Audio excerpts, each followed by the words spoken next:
Hi friends, அம்பியாவின் சமையலறையில் இன்னைக்கு Sunday special.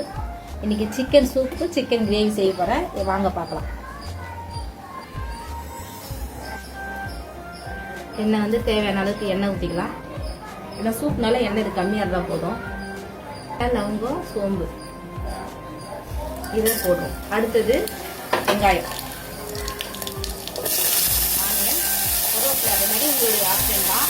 கருவேப்பிலை வேணும்னா போட்டுக்கலாம். நல்லா இருக்கும். கருவேப்பிலை போட்டால் நல்லது இருக்கிறதால நான் போடுவேன். நிறைய நல்லா டீப்பாக வந்து வதங்கணும் அவசியம் இல்லை. என்னோட சூப்பு லைட்டாக வதங்கினா போதும். அடுத்து வந்து தக்காளி வந்து ஒரு தக்காளியில் பாதி போட்டால் போதும். நீல வாக்கில் வச்சிங்கன்னா சீக்கிரமாக இது வதங்க ஈஸியாக இருக்கும் நமக்கு. அது தக்காளியும் நல்லா வதங்கணும் இல்லை, ஒரு 2 தடவை ஒரு 5 நிமிஷம் வதங்கினா போதும்.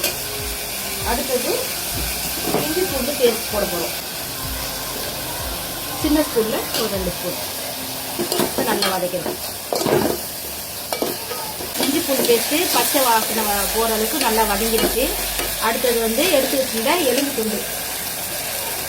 எலும்பு நல்லா கழுவி மஞ்சத்தூள் போட்டு கழுவி வச்சுருக்கேன். 4 கிலோ எலும்பு இந்த பீஸு சேர்த்துக்குவோம். சிக்கன் பீஸு குழந்தைங்களுக்கு கொடுக்குது.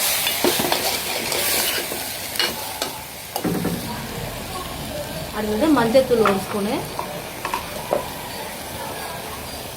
மிளகாத்தூள் வந்து சும்மா 1/4 ஸ்பூன் போட்டால் போதும். ஏன்னா பெப்பர் போடுறதுனால 1/4 ஸ்பூன் போட்டால் போதும். அடுத்தது சால்ட்டு, தேவையான அளவு சால்ட்டு.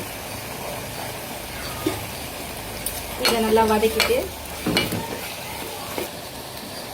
தண்ணி வந்து 3 ஸ்பூன் தண்ணி, 3 கிளாஸ் தண்ணி வைக்கலாம்.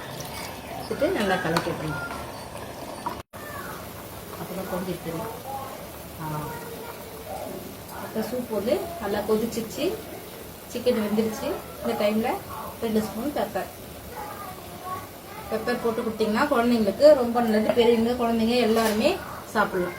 பெப்பர் குழந்தைங்களுக்கு சளி பிடிச்சிருந்தா இந்த மாதிரி சூப் வச்சு கொடுங்க. பெப்பர் போட்டு சூப் வச்சு கொடுத்தீங்கன்னா அந்த சளியெல்லாம் சுத்தமாக எடுத்துரும். பெரியவங்களாம் சாப்பிடலாம், குழந்தைங்களாம் சாப்பிடலாம். மெயினாக குழந்தைங்களுக்கு இந்த சிக்கன் சூப் வந்து ரொம்ப நல்லது. இதில் கார்ன்ஃப்ளவர் மாவு வேறு எந்த இதுவுமே சேர்க்காத நம்மளே வீட்டிலேருந்து தயாரிக்கிறதுனால இது ரொம்ப நல்லது குழந்தைங்களுக்கு. பெப்பர் எவ்வளோ நல்லதோ அவ்வளோ குழந்தைங்களுக்கு நல்லது உடம்புக்கு. பெரியவங்களும் சாப்பிடலாம். அந்த தொண்டை, சளி, இருமல் எல்லாத்துக்குமே இது நல்லது. இந்த டைமில் கொத்தமல்லி தூவி ஒரே ஒரு கொதி வந்தோடனே இறங்கிடும்.